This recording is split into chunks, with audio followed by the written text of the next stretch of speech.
Hello and welcome to this week's episode of Dada's Show, coming to you from the Panari Hotel here in Nairobi. I'm your host, Ashiko Mbune. Now, as our name suggests, the Dada's Show aspires to promote the spirit of sisterhood and solidarity. And we do this by creating an open and a safe platform for women to discuss issues pertaining to their lifestyle, their careers, their health, and anything that affects them in one way or another. Today, we continue our Mother's Day celebration. We continue to honor and acknowledge mothers and those who stand in that space.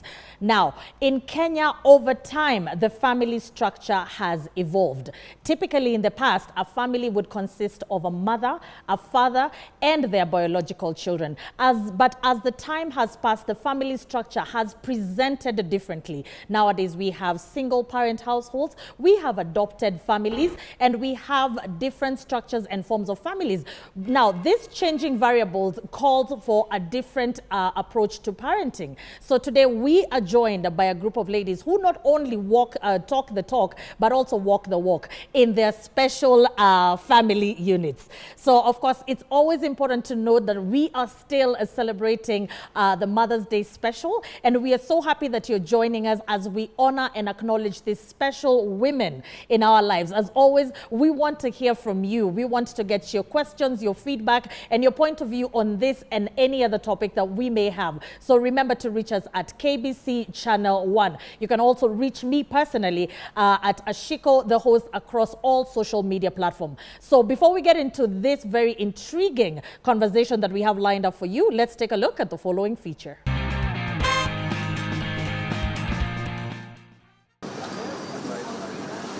Family structures and dynamics have evolved significantly over time.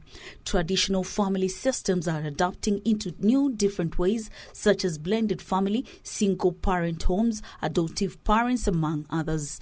These new family structures have brought about new parenting approaches. As the world marked Mother's Day in May, we are reminded of changes in family systems that have occurred over the past years. There are women who do not have children and still find ways to occupy the role of a mother. They could be adopted moms, foster moms, and educators. Being a mother is demanding in a lot of ways, and adopting to changes is just part of a mother's life. Majina naitwa Esther. Ninafurahia kuwa mama. Lakini ni vile maisha ni ngumu, inabidi tu tujikaze kama wamama, hatuna otherwise, lakini tunafurahia, ingawaje maisha pia ni tight huko nje. Kukua mama si rahisi. Anyway, tunafurahia kuwa mama. Child upbringing has been influenced by changing times and trends. Enhanced communication and exchange of ideas has also enabled the sharing of different parenting styles and roles across cultures. In all setups, a mother is a person that puts other person's needs above our own, a person who picks you up when you just rather suck, a person that pushes you to be better, and a person that prays for you and hearts for you. The role of a mother in a child's life will always be an important one. In the just concluded Mother's Day, the First Lady Mama Rachel Ruto also joined in the celebration while noting the role of mothers as the backbone of their families and the embodiment of love and strength in the society. There are different forms of mothering and motherhood. Mother takes on different personas and attributes and is definitely not limited to one form.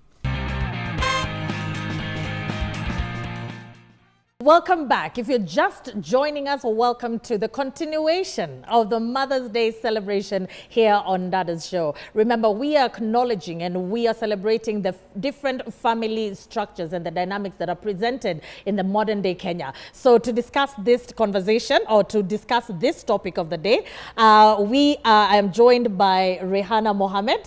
Rehana, karibu sana Dada's Show. I'm looking forward to hearing more about your family and how you're able to navigate the changing times. Next to her, we have Lydia Ndiho. Lydia is not a stranger to us. She has visited us before when we were discussing another very, very crucial topic. But I'll let her fill you in on that as we proceed. Karibu sana, Lydia.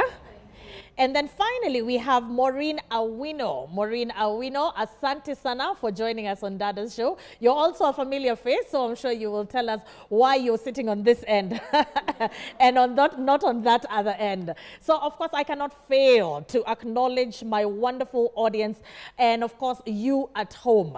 And boy, don't we have a surprise for you. So, Dada's show and the Panari Hotel have come together to keep the Mother's Day celebration going. So, if you have been thinking about spoiling your mom to a weekend staycation or a spa treatment, or you've even just been thinking of having cooking lessons like a chef session, then this is definitely the place for you. So Dada's show and Panari Hotel have you covered. So be sure to visit Panari Hotel and present the code Panari Dada to claim your 10% discount on the items that I have mentioned. Remember, the code is Panari Dada, and spoil that special lady in your life. So speaking of special ladies, let's get the ball rolling. So Rihanna, I'll start with you. Thank you so much for making time to sit with us as we continue as the part 2 of the Mother's Day celebration. So kindly share with us, tell us a little bit about yourself and tell us, what does motherhood mean to you? Asante, thank you so much, Ashiko, for having us on the show, and I'm particularly happy to be here. My name is Rihanna, but I'm popularly known as Auntie Ree. Auntie Ree. Auntie Ree is a mother of 4 biological boys, but under my wings I have 170 boys who I mother. I'm an advocate of the boy child. I'm a supporter of raising children as a mother to be able to have these gentlemen out there as gentlemen and not men. You know, I tell people that we want to give wanaume bora, si bora wanaume. So we must strive to raise these boys in a space that has shared values. You know, and you rightfully put it, Ashiko, that the dynamics of families have changed in Kenya over time. And we are cognizant to the fact that there are certain homes where children are raised by single parents without the other parent. Yes. It could be the mother or the father, but there is deliberate need to make sure that these children are raised in the way that they have to be raised. So that is the space I am in. Why am I particularly interested or happy being a mother? No brainer. Well, I got myself to be a mother, yes. And therefore I thought, you know, why not make the best out of it? So I'd be happy to listen in also from the other parents, but I'll also be glad to share with you the journey we take as Auntie Ree in the space that we do in mentoring boys to be upright men, in creating stable men, because we believe that when all is said and done, these boys will end up with your daughters. Yes. And we want them to be happy in the spaces they are in. So thank you for having me. Thank you so much, Auntie Ree. So we're not referring to her as Rihanna anymore. So now we have Auntie Ree. So thank you so much, Auntie Ree, for that, and actually for the contribution that you do for the boy child. So next, Lydia, thank you so much for making time. As we began to mention, and as Auntie Ree has said, the family structure has changed. Actually, the word is evolved over time. And so typically used to be the mother, the father, and the biological children. But now we're adopting children. We are taking children under our wings that we did not biologically give birth to them. So before I jump the gun and tell your story, kindly, you know, tell us a little bit about yourself and what your parenting journey is like. It's still the same journey as any other mother, yes. Because I got her when she was very young. I got her when she was 6 months. So I think we have gone through the trials and tribulations together. Yeah. She's an only child. I'm an only child. So I think that also makes life very interesting in my household. Yes. Very, very interesting. Yes. So yeah, so it's adoption. Just finding out how do you get a baby to adoption. What's the journey like? It's the same journey, I guess, because the period usually takes the same 9 or so months. But, oh, really? Yeah, so from when you apply, so for us, from application to when the child came, it was literally 8 months. Yeah. So it's been a journey of learning and unlearning and parenting in a very different times than Yes, so si mtoto wa kununuliwa is my child. Yes. All the other things that I hear people talk about adoption. Yeah. It's not any of that. It's legal. She's mine. She's for all yours. purpose. For all intents and purposes, she is yours. And you know what? We celebrate you, Lydia, because of course we have had one of those ones. Oh, akumza, okay. And we always want to reiterate on Dadas that, you know, a mother does not necessarily mean the one who gave birth to you. Remember, we're in Africa, so children are raised with a community. So over here, we're using the term mother as a blanket, as an umbrella statement for, you know, the aunties who have stepped in. We're talking about the grandmothers who stepped in. We're talking about the sisters who've stepped in. People who have stepped in the void or in the gap, and they're taking care and they're playing the role of a mother. So we are celebrating you as well at home. So Lydia, for all intents and purposes, mtoto ni wako. Ulimpata akiwa na miezi 6 surely. Mpaka saizi, how old is she now? 7. Oh, wow. That's a lifetime. Yeah. That's a lifetime. So we celebrate you, Lydia, so much. We'll come back to you because there's something you said about mtoto si kununua. And I know those are some of the misconceptions that people have out there, and those are some of the things and the propaganda that goes around. So we'll unpack that a little bit as we continue. And finally, we have Maureen. You know, Maureen is a single mother. And of course, I like making jokes about it, you know, about how single mothers are blamed for everything. People never really acknowledge a single mother, you know, but when it comes to blaming, oh, kuko na jam Mombasa Road, single mother. Oh, kuko na flood, single mothers. Oh, bei ya sukari imepunguka, single mothers. So I joke about it, but I feel like sometimes single mothers are targeted in terms of the low-hanging fruit, as a low-hanging fruit for some of the things and perhaps some of the things that people feel like we cannot be able to provide for our children who are coming from a single-parent household. So tell us a little bit about yourself and what motherhood actually means to you. I'm a mother of 2. My firstborn is a special one. He has spina bifida. And my secondborn is 8 years old. I'm a founder of NeuroKids Warriors organization. I do advocacy mostly on special children, that is spina bifida, hydrocephalus, cerebral palsy, and autism. Yeah, so my parenting journey has been very exciting. Like, you see, having 2 children, one is a boy, one is a girl. Yes.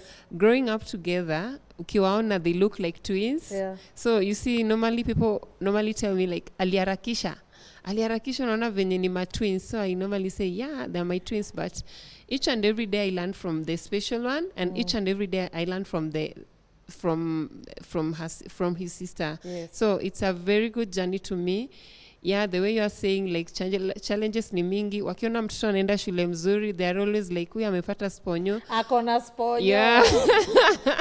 Akona sponyo, mtoto wake hazienda shule mzuri hivo. And us, watoto wetu wanaenda in a primary school, not knowing, we struggle, we do a lot. Ndio watoi wetu wakwe, as in, we don't want our kids to be like us. We want them to be like any other prominent people, but not to follow whatever happened to, whatever led to us being single. Thank you. Okay. Thank you so much. And I think I have to commend you. I had missed to mention, as we celebrate Maureen, we also celebrate parents of special needs children. You know, I'm sure it's not an easy feat. You know, even dealing with just, you know, able-bodied children is already difficult enough. Now, when you have to deal with a differently abled child, and you have to deal with changing dynamics in society, and you have to navigate all the challenges that you have to go through as parenting. You know, we commend you, we tip our hats off to you. Hongera Mama, you're doing a fantastic job. Let's give her a round of applause. So we will come, so back to you, Rehana. We had touched a little bit because you said you've got your 4 biological sons and then you've got another 100 and what? 170 boys who you mentor. So, like we mentioned when we started, there's been a narrative, and it's something that we're going to dig deeper into another episode, you know, and I'm definitely hoping that you're going to, you know, you're going to stay tuned to Dada's show to hear what we discuss. So what is your take? Because the narrative, and there's research that is showing that at least 92% of the people, you know, there was a research that was carried out, and it showed 92% of the respondents said and agreed with the narrative that the boy child is lagging behind? You know, for a very long time, every time people spoke about gender, you know, it's supposed to mean equity, gender, you know, support of both genders, you know, the male and the female. But in our context, when the gender issue came up, a lot of misconception was, let's hold the hand of the girl, the girl child. And there's absolutely nothing wrong with that. In fact, perhaps some of us are We are well because of that, and that's really commendable. However, my issue is this was at the detriment of the boy child. Yes. So I want to agree with the percentage that the boys are lagging behind. And the initiative that we take in our spaces, Antiri, is to want to make sure that every support that the girl was given, the boy must be given. Because what we want to achieve at the end of the day is create a cohesion. Yes. Because these boys and girls are going to be in the same spaces, you know, in relationships, in marriages, at workplaces. And when there's a disconnect, there's a very big problem. So this stems now back as a mother. I have raised, I have 3 boys. Well, I have 4, but one is young. Yes. And therefore, you know, there was not much to mirror. Yes. But the older boys, my older son is 22. I have a 22, 20, and 18. I looked at them and I would see there was, their father is in the picture, of course. However, the things that I felt, they felt lost. Yes. Many times they'd come and tell me, how do I deal with this girl? You know, she wants money. I asked her out to a movie and she said, you know, do you pay for it? And there was so many challenges. And of course, by the fact that I had boys, a lot of the people in my house were boys, they're friends. Yes. And that's where I saw a gap. A gap because a lot of these boys said they were not strong enough to face the girls. They were not, they didn't have a voice to, you know, to go out and be the men that perhaps the older men were. Yes. Why? Because the girls are bolder, sharper, smarter. You know, they know what they want. And They know what they want. They know what they want. Yeah, In fact, yeah. right now, you'd easily ask an 18-year-old girl what she wants to be. She knows. She knows. The boy doesn't know. And there's no problem. But what I'm saying is we've got to hold their hand. And as a parent, this must start early. Okay. Yeah. Thank you so much, Rihanna. And I think you're definitely onto something because we definitely know that this is a different generation. And I think the moment, once we actually begin by acknowledging that our children are a different generation, they are a very questioning generation. They question everything. We were the kind of generation that sort of was told to go this way and we go this way, no questions asked. They're the why generation. Why am I doing this? Why am I doing this? So it's not enough to just tell somebody do something. You also have to explain, you know, the motivation behind what you're requesting. They're also very in tune with their emotions. They're also very in tune with how they feel. So contrary to popular belief that, you know, the generation of nowadays are closed off, they're really not closed off. So remember the characteristics of this generation is they're fiercely independent. They always want to question. They're not questioning out of a point of disrespect. They're questioning because that is how they are. That is the fabric that makes them who they are. Then they're also very tech savvy. So we'll also touch a little bit on that. How do we navigate? Those are the things that we're talking about as we celebrate motherhood. How are we navigating this? So we've touched something about technology. And I know technology plays a very big role when it comes to indiscipline of our children. You know, mara mtu, I know that's a constant fight in my household. I won't even lie to you. Oh, screen time. Oh, sijui nini. Oh, we are always fighting about phones, about all sorts of technology. And these are the kids who are born with a phone in their hand. So whether you like it or not, whether you say I'm going to know, you need to communicate at some point. So in the aspect of disciplining, and you've got a 7-year-old Lydia, how do you go about disciplining? Because this is me, and pardon my ignorance to this level.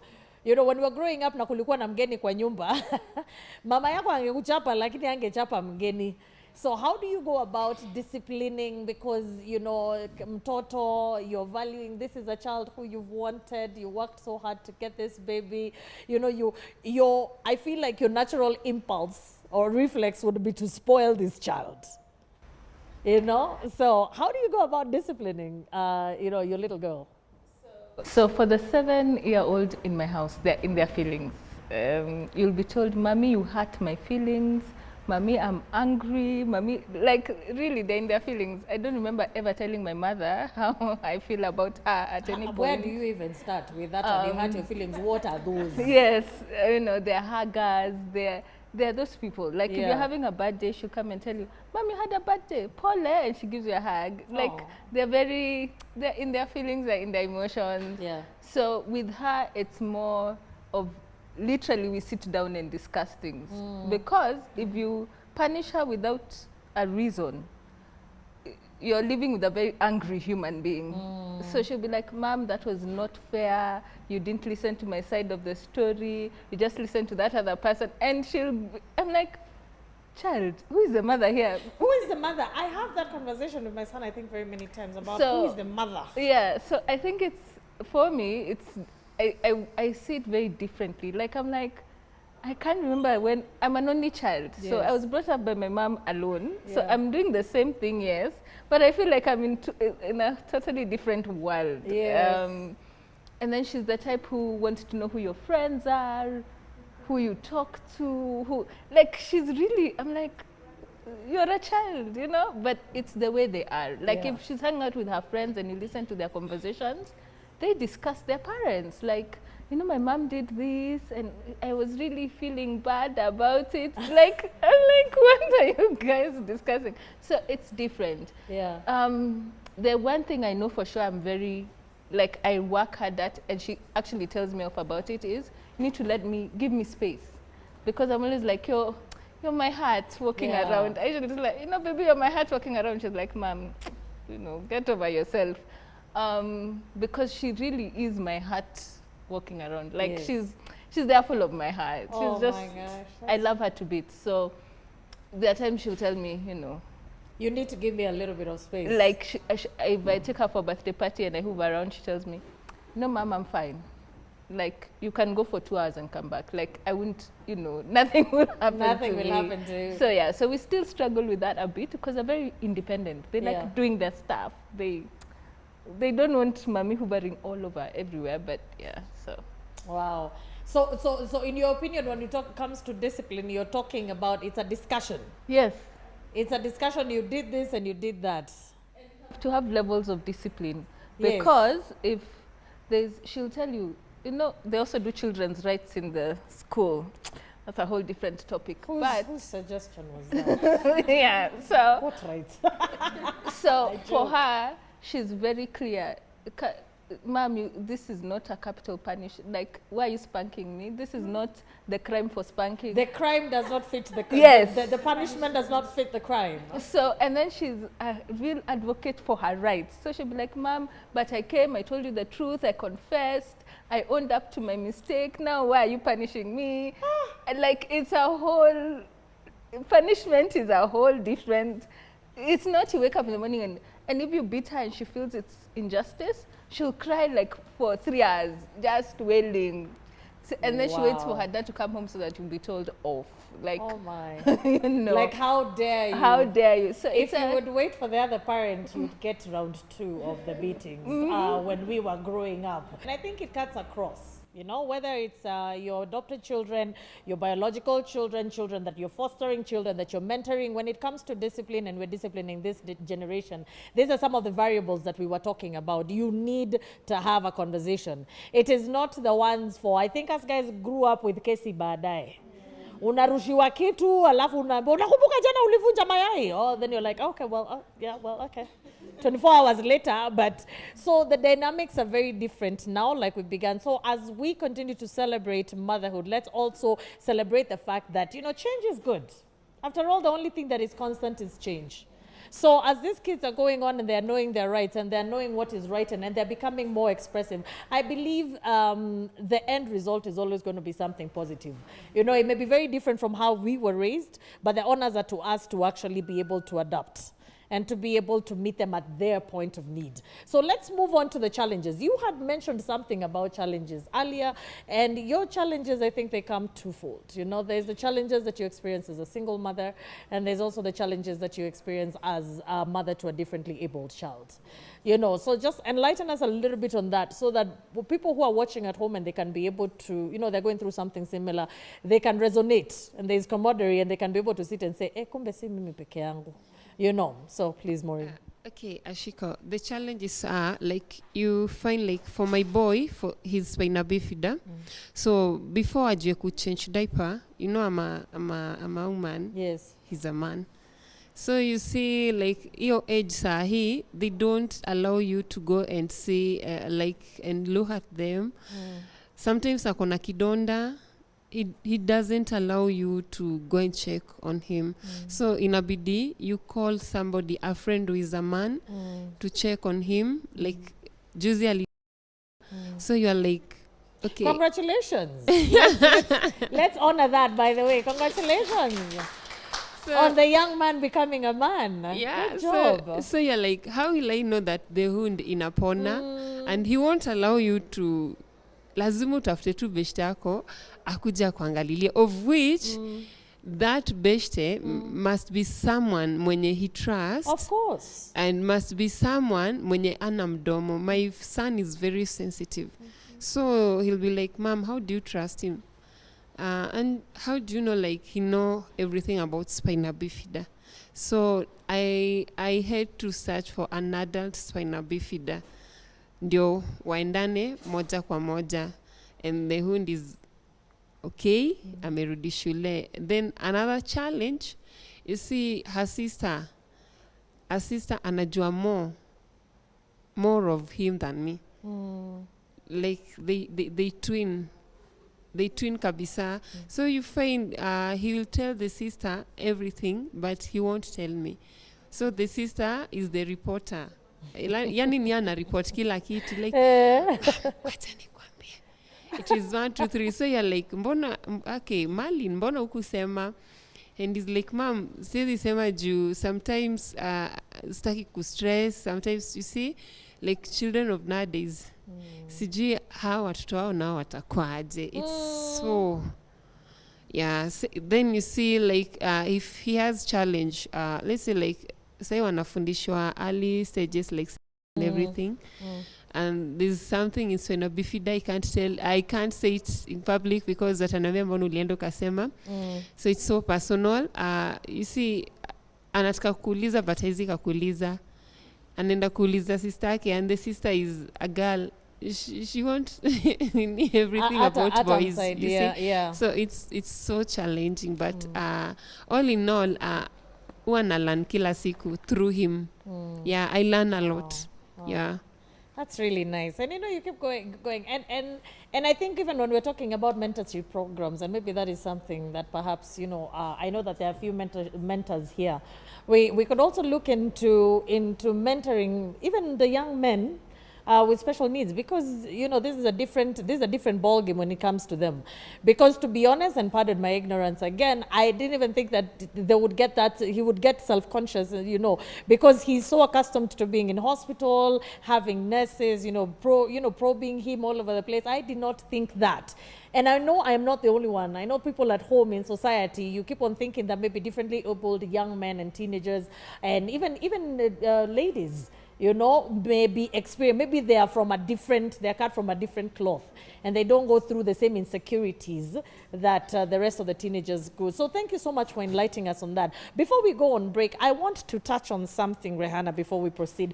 Rehanna, what role does religion play in your parenting style? I come from a Muslim community, and for a very long time, we were just supposed to raise children silently. Yes. In fact, our job was to raise children.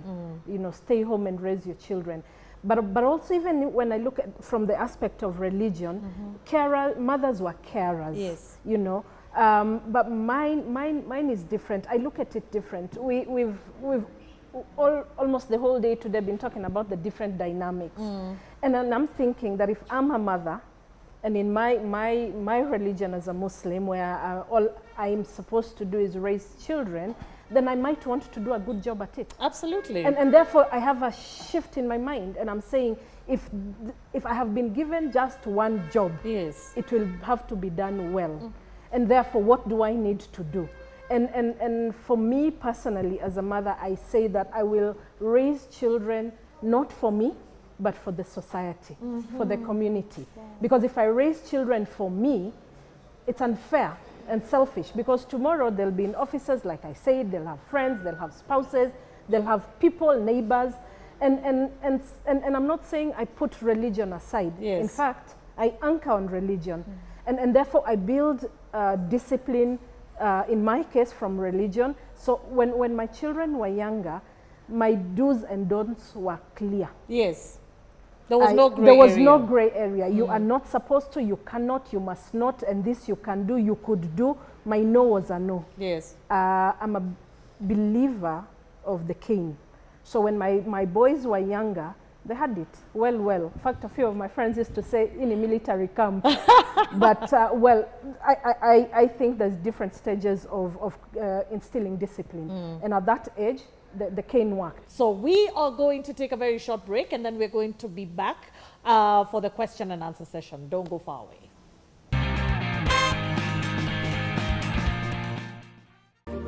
Escape to excellence at the Panari Resort, Nyahururu. Experience Africa's first Best Western signature collection.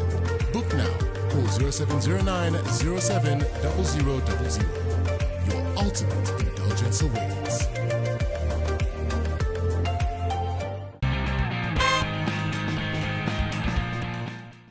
Welcome back. So if you're just joining us, you might have missed a little bit, but don't you worry. Remember, all the episodes of Dada's show that have previously aired, and this one as well, can all be found on YouTube under Dada's Show Kenya. Of course, you can always reach us on all our social media platforms at KBC Channel 1 or on my personal pages at Ashiko the Host. Remember, this is a continuation of the celebration of Mother's Day, and we are celebrating the dynamics of the evolved family structures that we have with us in this day and age. We're celebrating and we are acknowledging the different variables that come into play when we are talking about the new family structures. So now we are in my favorite part of the show, to be honest, which is the question and answer session, which gives my wonderful audience and you at home an opportunity to actually ask the question from my panelists, to also comment on today's topic and to chime in this particular conversation. So to start us off in this question and answer session, we have Rachel. Rachel is going to introduce herself and she'll give us her question or comment. Karibu sana, Rachel. Thank you so much, Ashiko. I'm really excited to be here. My name is Rachel Kinywa, a mother of 2 teenage boys, and I really want to applaud these wonderful mothers for the wonderful job they're doing. It's a job sometimes that is rarely celebrated, but we are so grateful that they have taken up that role so very well. And Thierry, I'm so encouraged by what you're doing to the boys, really. I really took your word seriously when you said when you're given a role, you want to do it very well.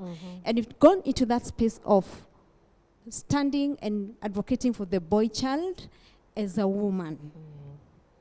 And I know you take children from different walks of life, different boys, and really want to see them stand.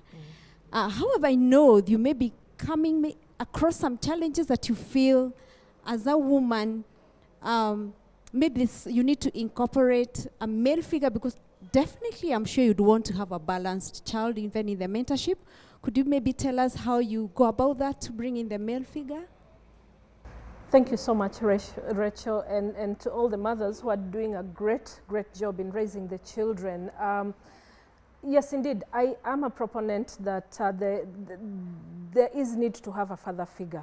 And I appreciate single parents, out of circumstance or out of choice. And that's perfectly okay. But what we are saying is allow the boy especially to have a father figure. So how do we do it in our space? So we now have a podcast. However, we work with churches mostly, and we work with community center-based programs, kijijini.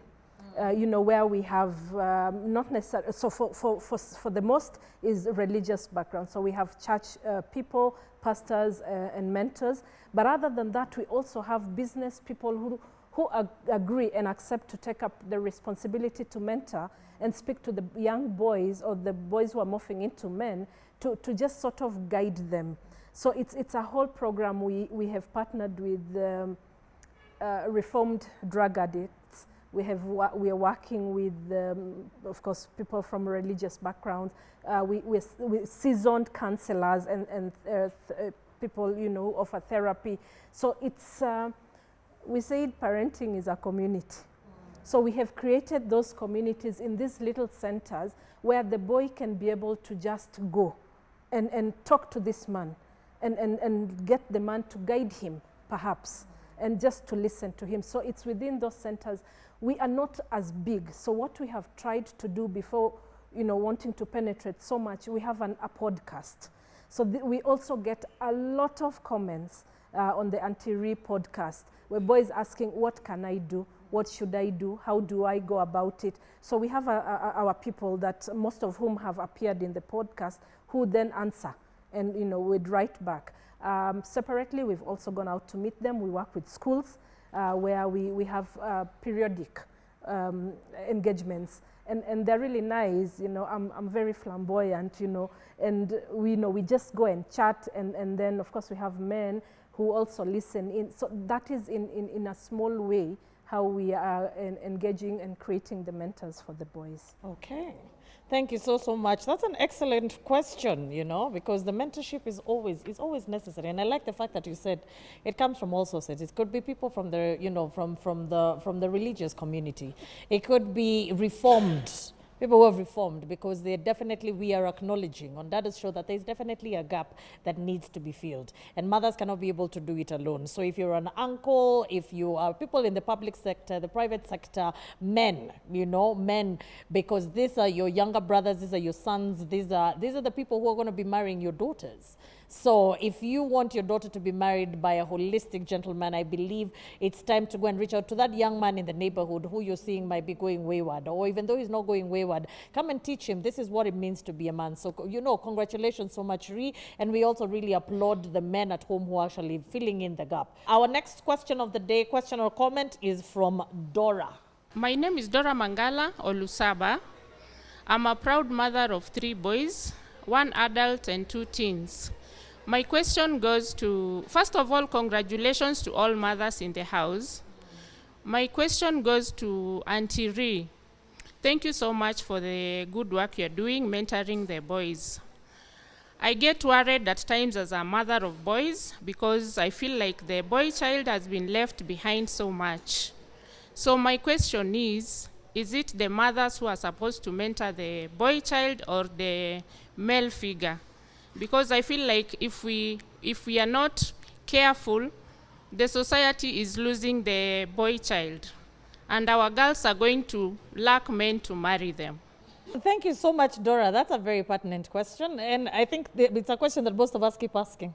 When it comes to the boy child crisis that we are currently experiencing in Kenya, where does the buck stop?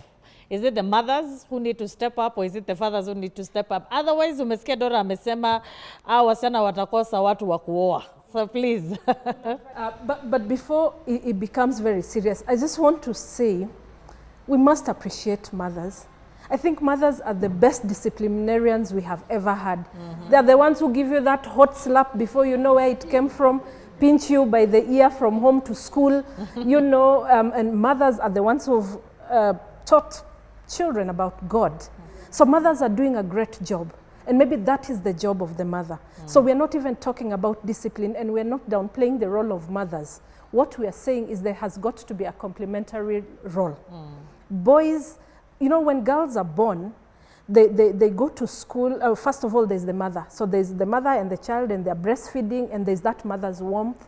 Then they go to nursery school where most of the teachers are women. So there's a mother figure that comes in it. But there's at some point in a child's life, and especially a boy's child, that he must be able to pick out manly ways to deal with situations. And that's why I'm saying I don't want to talk about discipline. You're doing a great job. But there's also certain things that form the man. How does he deal with heartbreak? How does he deal with disappointment? How does he deal with rejection? And rejection not in a relationship way only, but even at work. You know, the other day a student, a Kenyan student actually committed suicide in a university in Uganda. And the reason being is he didn't have someone to speak with to express how stressed he was, because he would stress his mother.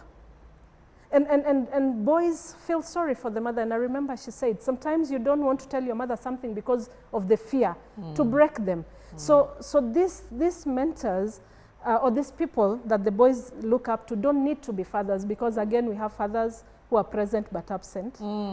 So you need to find a man. And it could be your own father as the mother. It could be your brother. It could be your friend. It could be your whoever it is that you can find, where this boy is comfortable enough to go and say, hey, I was out with this girl, my heart is broken. You know, some of the things that they wouldn't tell us, because what we are saying is we want rounded men. Yes, so do a great job, but find somebody. Please do find somebody. And even for the homes where the father is present but absent, still find someone else. It could be your own brother, whom the boy can go to and say, look, how do I do this? How do you know?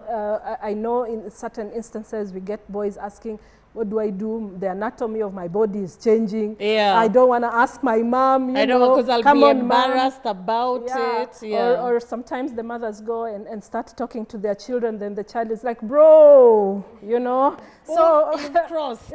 Come on, you know. So just find someone where they don't have to fear to speak about these things. And it's not so much about discipline. It is just to create a very open mind to them. Yeah. Thank you so much, Rehana. I mean, I hope, Dora, your question has been answered. I think to be able to address the boy-child crisis, it has to be all hands on deck kind of approach.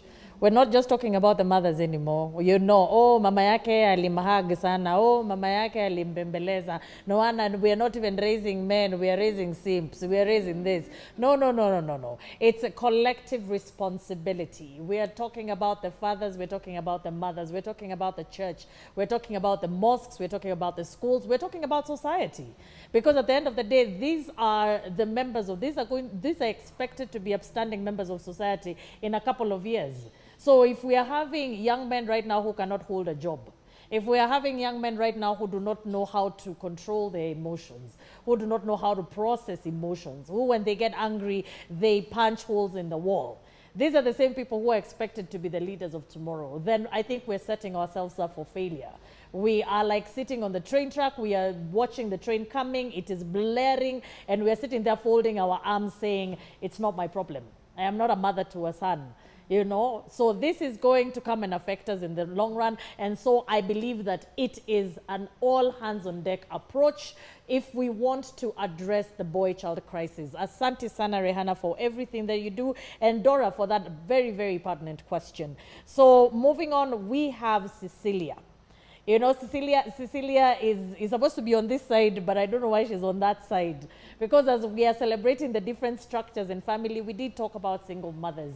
And there's always a blanket statement that single mothers, this person was immoral, hakuwa anapendeka ndo akaachwa. But single mothers and single parents come in different shapes and forms, and there are different consequences and circumstances that lead to that particular state. So, you know, tell us a little bit about yourself and your parenting journey thus far. Karibu sana, Cecilia. Hello, my name is Cecilia, and I'm a mother of 3, 1 adult and 2 teenagers. And I'm a single parent, not by choice, but by death. And I'm here to encourage all the single mothers, because we go through a lot. We are judged by the society. And in most cases, you find even in the area you live, the kids, the families who are complete with the father and the mother, they don't want their children to play with your children. They think your children are immoral, they don't have a father. And then mostly single mothers, they assume we are prostitutes, we'll take their husbands, we are victimized so much. Sometimes we even just lock ourselves in the house. if there are meetings like I'm a Catholic, we have jumuiyas, and you go for those jumuiyas, everyone has a husband. Everyone, they're just in pairs, and you're the only one standing alone. And they are questioning where, as in you look abnormal, you don't look like you're normal. Sometimes you just don't want to go to those jumuiyas. And it's very frustrating.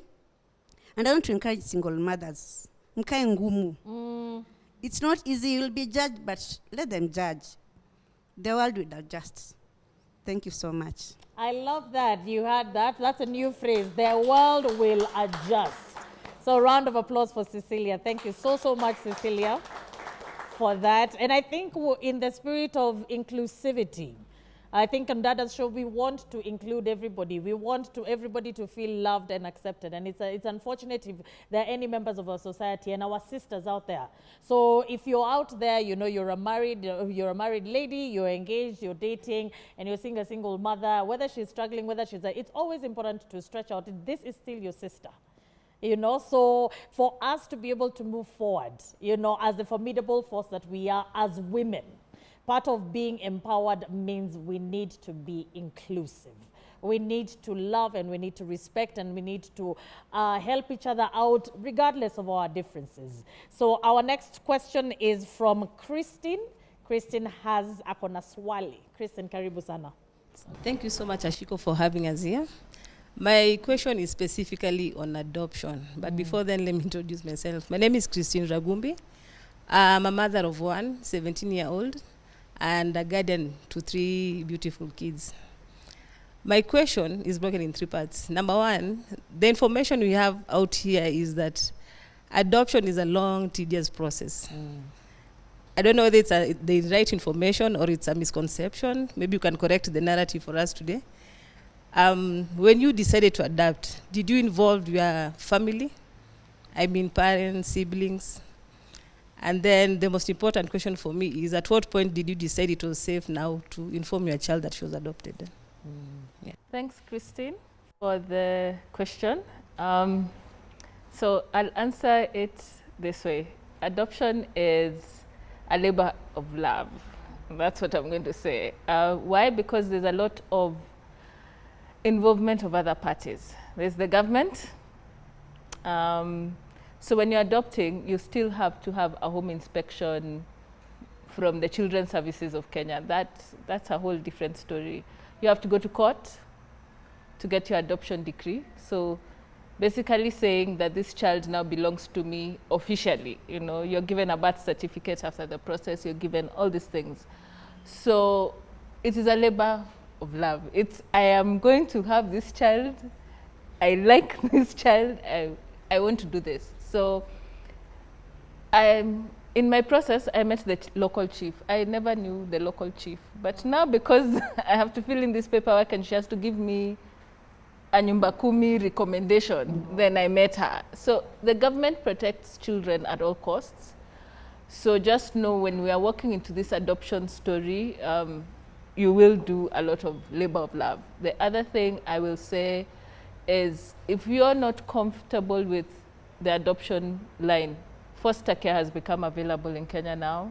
So, you know, talk to me after this and we can talk about foster care. But it's, again, a process that government has introduced to ensure that emergency cases where children are involved, the children have a home they can go and live in, even if it's just for 2 or 3 months, as their own parents figure things out. So the scene around adoption and foster care is changing. And so it's a labor of love. Disclosure. For me, we disclosed a bit earlier because, as you can see, I'm a very vocal person about adoption. Yes. So I was like, before you all go and tell her nasty things about how her mother bought her, all the other stories I hear people talk about. I mean, for us, we've not encountered it, but I'm in a group where people, you know, your house help goes and tells your child, wewe unajua ulikuja mamako alikununua. As in, it's just, you know, Kenyans just, you know, they stress your child. So for me, I told her, we had a lunch date. I explained what adoption is in her language. So whatever age this child is in, tone it down to that age and then keep talking about it. On the days she wants to talk about it, we have a conversation about it. On the days she's looking at people like, I ain't talking about that, we don't. So different kids take disclosure differently. My advice to you, the earlier the better, because remember, as they become a teenager, they also are questioning their belonging, their identity, and everything else. Yeah. You can't add adoption to that story. Yeah. Let's finish this story earlier, where like for my daughter now, if you ask her what adoption is, she'll explain. She may not want to discuss it, but she'll explain. Why? Because there are times she'll ask me, Mom, why I have photos of me in your belly? Then I'll be like, oh, remember I told you? Then she'll be like, oh, yeah, you told me. So there's that whole process. So I would say if you're going to disclose to this child that they're adopted, the earlier, the better, and in a child-friendly language that they can understand. Wow. I hope I've answered your question, Christine. Completely, very, very articulately. And I think I like it because I think most people keep on wondering, when do you, because like here you are right now, you're on national TV, you're talking about adoption. And I know that was a concern I think we all had. You know, she's coming, she's saying this, what if her baby sees this? So I think you're definitely onto something. And by the fact that you are actually a subject matter expert in this particular area, we're taking your word for it, absolutely, because I think it's also important because you have made a very valid point. Teenagehood is already difficult enough as it is. This is maybe in the cases of adopting an infant. So teenage is already difficult enough as it is when they're trying to grapple with their identity and where they belong. And then you go and add a bomb like, you know, my baby, you know, you're mine, but, you know, you came from a different set of parents. Wow, so thank you so much. And I love the fact that you've said it's a labor of love. I always keep on telling you that I find you and other adoptive parents very, very selfless, you know? And I think the process has been made as it is so that you can get an opportunity if you're rethinking your decision. So that by the time you're getting it, you know, nothing good ever comes easily. So by the time you're getting that baby, you know, uyu, by the way, mi vile nilingangana na wewe. Hey, you are mine. So in the process of 8 months, you have the option to decide, is this something that I want to do? Is this something that I want to keep up? Is this something that I cannot be able to do? And remember that babies are not contracts. So this is not going to expire in 6 months and you're telling yourself, arudishwe pali alitoka. It's not 6 months. So thank you so much. And once again, I commend you for everything that you do, for, of course, stepping in and taking care of these babies and offering them a life that, you know, who knows, maybe otherwise they wouldn't have, you know. So we have come to the end of, 2024 Mother's Day celebration.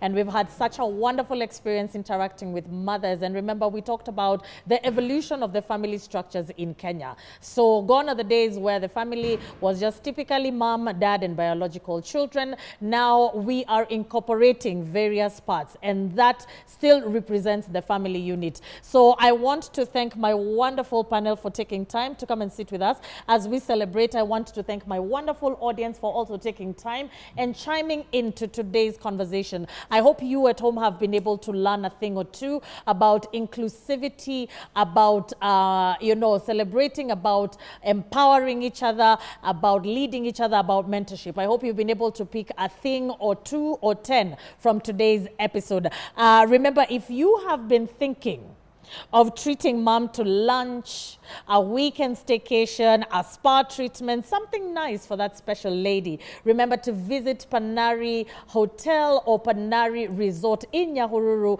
and use the code Panari Dada to enjoy a 10% discount. This is from us to you. So on behalf of the production team at KBC, our location partner, the Panari Hotel, and myself, Ashiko Mbune, I thank you all for joining us and for tuning. I wish you all a lovely week. Happy, happy, happy Mother's Day. I'll catch you same time, same place. But for now, goodbye.